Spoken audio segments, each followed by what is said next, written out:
Hello and welcome to another episode of Davina's Recipes for Life. In this episode, we will be cooking Amritsari Chole, which is a staple in Punjab. And this became famous in Amritsar, of course. It's won the hearts of people living there, but not only that, it's also won the hearts of so many people around the world. I myself have fallen in love with it despite not even being a Punjabi. And in my opinion, I think it's the best way to eat chickpeas. I know people have falafels and all that. I think Amritsari Chole is the best way to eat chickpeas. Really, it is. And it's best eaten with either rice, roti, or even kulcha. I have a recipe for kulcha that I'm going to show you in another episode. But on this one, we'll only cover the chole.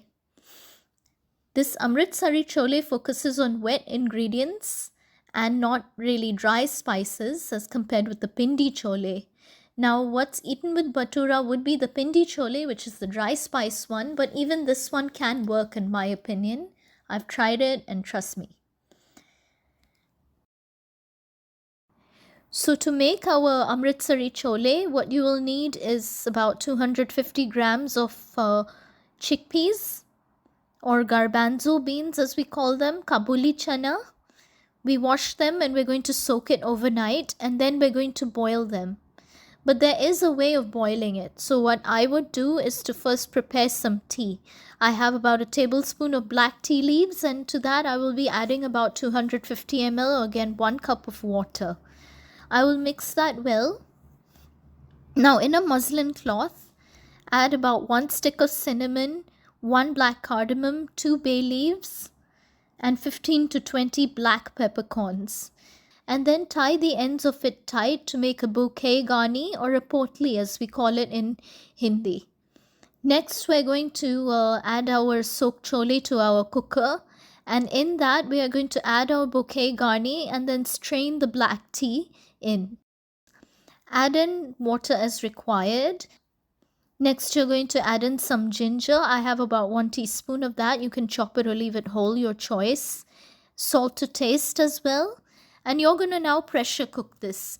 Now you're going to have to pressure cook this until it's almost mushy and soft. It needs to come together and there needs to be a little bit of liquid with the spices in. That's fine. This will take about 20 to 25 minutes or max 5 to 6 whistles. Next, you're going to start preparing your ginger, garlic and green chili paste, and for that we'll need 3/4 inches of ginger, 6 to 8 cloves of garlic and 2 green chilies which we'll deseed and cut roughly. Everything else we'll peel and cut roughly, and we're going to add a little bit of water and blend that into smooth paste. Next, we are going to go into preparing our base. For that we'll need about 2 tablespoons of Indian clarified butter or desi ghee, half a teaspoon of cumin seeds or jeera, 1/4 to 1/2 teaspoon of carom seeds or ajwain. We're going to let that crackle a little bit, and then we're going to add in our prepared ginger, garlic and green chili paste. To that we are also going to add in 1 large chopped onion and make sure everything is cooked until it's nice and deep brown and fragrant at the same time. Once you're done with that, you're going to add in your dried spices, half a teaspoon of ground cumin or jeera powder, half a teaspoon of ground coriander or dhania powder, half a teaspoon of garam masala, 1/4 teaspoon of dried mango powder or amchur, half a teaspoon of red chili powder, salt to taste, and you're going to mix everything well. Next, add in about 2 tomatoes which you're going to puree, and then you're going to mix everything until the oil separates and the tomatoes also are fragrant. Basically, you want that raw smell off. Next, you're going to add in some chana masala. That's just a mix of spices used for garbanzo curries like this.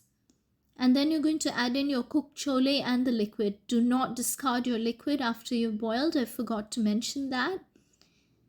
So after you've finished mixing that, you're going to prepare the tempering that will go on the top. The tempering is called a tadka.